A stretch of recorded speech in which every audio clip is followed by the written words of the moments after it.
Welcome back to the 2020 presidential election. I will now introduce the topic of gun control to the two candidates. Mr. Abu Hassan, what are your thoughts on the current state of gun control? The thing about gun control is that both parties really want the same thing in the end. We all want public safety for all Americans. Now, banning guns and putting extreme restrictions on buying a gun isn't the solution to all of America's problems. That won't make everything go away. That won't make the violence go away. It's people that kill people. It's not the guns that kill people. That is why the liberals' approach to gun control is ridiculous. It is your right as an American to own a gun, and no law should be made that infringes upon that Second Amendment right. Because guns don't kill people. People kill people. Mr. Abu Hassan, you said it's not guns that kill people, it's people kill people. But I want to challenge that thought. How can you advocate for guns, an instrument of death, to run free in our society, to be in the hands of people, even children? How can you advocate for AR-15s when they terrorize our school and cause mass destruction of life? Sure, it's people that kill the people directly, but it's the guns that give them the power to do that. Guns are an instrument of death, and something needs to be done about this injustice. What are measures you believe should be taken in order to end gun violence?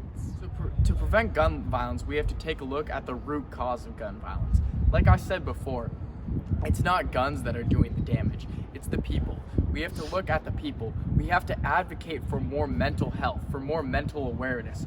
We need to look for signs, and that is what's going to keep public safety intact. Owning a gun helps public safety. It's your right to defend yourself or to have a well-regulated militia to be able to overthrow the government if it ever becomes corrupt.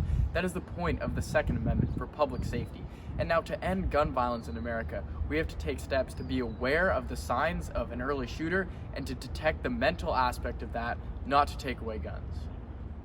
The first step to ending gun violence is to create mandatory buybacks on all assault rifles regulated by the federal government.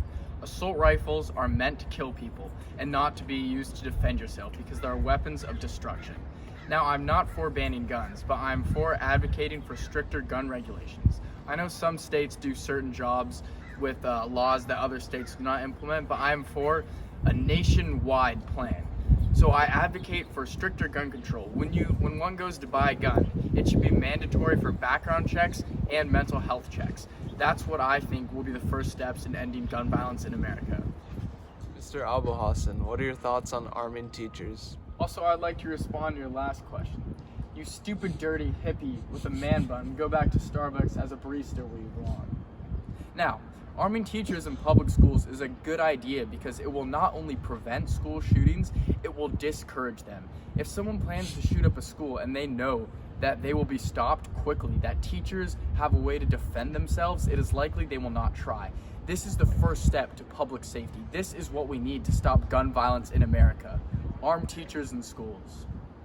Arming teachers in schools is a horrible idea for this country. The amount of accidents that could happen could have fatal consequences to teachers and students. Students need to feel safe in their learning environment, and strapping a gun to a teacher's waist will not do any good for our students in this country. It will create a terrible power struggle in school. Students need to be able to focus and have a safe environment in school and not worry about being shot at every day. And now let's hear some opinions from our fellow students and faculty. It's just so hard because it feels like something needs to be done, but there's no clear solution. I stand for gun control, and I think that students at school will feel more comfortable if we have gun control. Well, my thought is that the federal government needs to do more to ban certain weapons that have been very problematic. The reason why I think there should be a federal law is because a lot of gun laws are left to states, and then people can go to another state and buy a gun they're not supposed to have. So if we had a federal law to ban assault rifles, I would be really in favor of that. So that's what I'd like to see happen. Thank you. Clearly there's conflicting views from both sides, Democratic and Republican, but here's our group's view on what we should do to end gun violence. Our group supports stricter gun control laws in order to prevent gun violence and mass shootings. We advocate for background checks and mental health awareness when it comes to guns, and we are against arming teachers in schools.